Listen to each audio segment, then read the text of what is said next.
IPC 363, IPC 363 एक बहुत गंभीर धारा।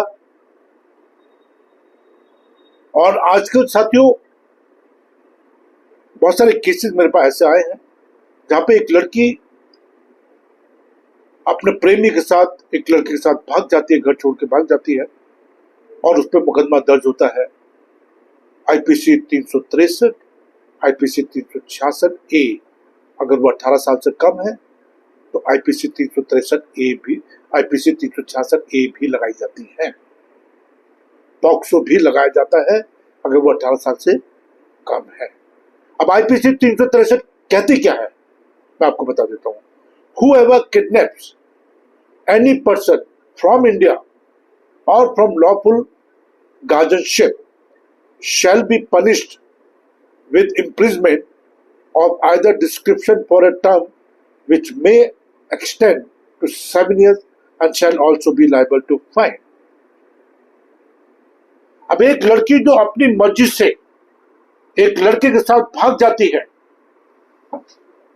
और उस पर इस टाइप की गंभीर धाराएं लगा दी जाती हैं, आईपीसी 363 किडनैपिंग, अपहरण, आईपीसी 366 ए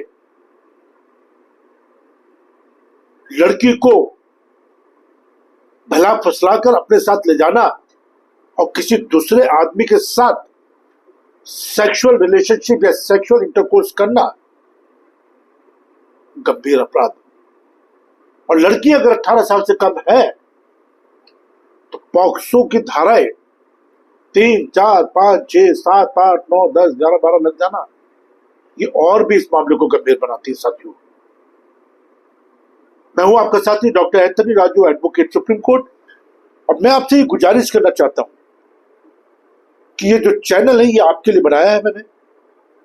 प्लीज आप इसको सब्सक्राइब करें, लाइक करें, कमेंट्स करें, शेयर करें और बेल बटन दबा कर रखें, क्योंकि माननीय सुप्रीम कोर्ट, माननीय हाई कोर्ट, माननीय सेशन कोर्ट, इनकी जो जजमेंट होती है, लैंडमार्क जजमेंट पॉक्सो को लेके, वो मैं आपको सरल और सिंपल भाषा में आप तक पहुंचाने की कोशिश करता हूं।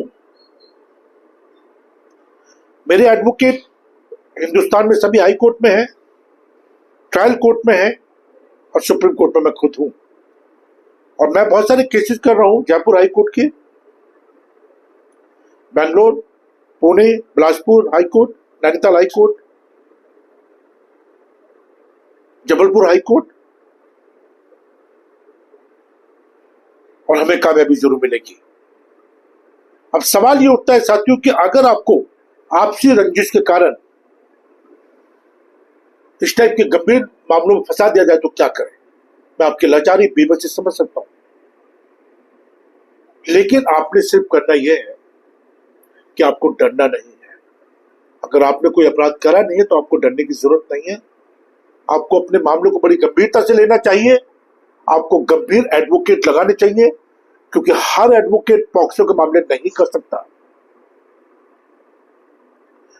पॉक्सो के मामले में जानकारी होना बहुत जरूरी है। एक एक लाइन का बहुत बड़ा मकसद होता है साथियों, एक एक शब्द का बहुत बड़ा मकसद होता है। और जब हम पॉक्सो जैसे मामले केस हारते हैं या अगर आपको पॉक्सो जैसे मामले में सजा हो जाती है तो ये मान लीजिए, और आप कहते हैं कि मामला छोटा है, अब मैं बहुत सारे केस कर रहा हूं, इंदौर का एक केस कर रहा हूं, जबलपुर का एक केस कर रहा हूं, बिलासपुर का एक केस कर रहा हूं, मैं छत्तीसगढ़ का एक कर रहा हूं जिसमें 20-20 साल की सजा हो गई है। लड़की अपनी मर्जी से एक लड़के के साथ भागती है और सजा मिलती है लड़के को। अब हमें देखना यह है कि हम किस गंभीरता से इस केस को लेते हैं। हमें साक्ष्य पे काम करना चाहिए, और अगर इन लोगों को सजा हुई है तो ये मेरा मानना है कि जो भी उनके एडवोकेट थे वो माननीय जजेस को अपनी बात को रखने में नाकामयाब हो गए, अपने साक्ष्य, अपने एविडेंस को समझाने में नाकामयाब रहे। मैं ये बड़ी जिम्मेदारी और गंभीरता के साथ कह रहा हूं साथियों। अगर इस टाइप के मामले में आप फंसे हुए हैं और आपको लगता है कि आप अपने मामले को ढंग से रिप्रेजेंट नहीं कर पा रहे हैं, तो सजा से बचने के लिए एक अच्छे एडवोकेट को 3 चीजों पर काम कीजिए आप सब। सबसे पहले एक अच्छे एडवोकेट को लगाइए अपने काम के साथ में, या उसकी सेकेंडरी एडवाइस लीजिए। साक्ष्य पे काम करें, एविडेंस पे काम करें, चार्जशीट पे काम करें, उनके विटनेसेस कौन है, मटेरियल एविडेंस क्या है, इस सब चीजों पे काम करें। और सिंपल सी बात है, जब माननीय कोर्ट जो पुलिस की रिपोर्ट होती है उन पर विश्वास नहीं करती है, तो मैं तो बिल्कुल नहीं करता, ना मेरी टीम करती। हम अपने तरीके से उसको लेते हैं।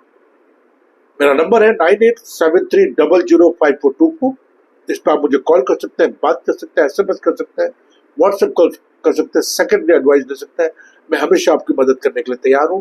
अपने बच्चों को शिक्षित कीजिए, अपराध मुक्त कीजिए, अच्छे संस्कार दीजिए, यही एक अच्छा रास्ता है। और मैंने हमेशा कहा है कि सत्य की नाव जो वो हिल सकती है, डूब सकती है, बट डूब नहीं सकती। जय हिंद, जय भारत।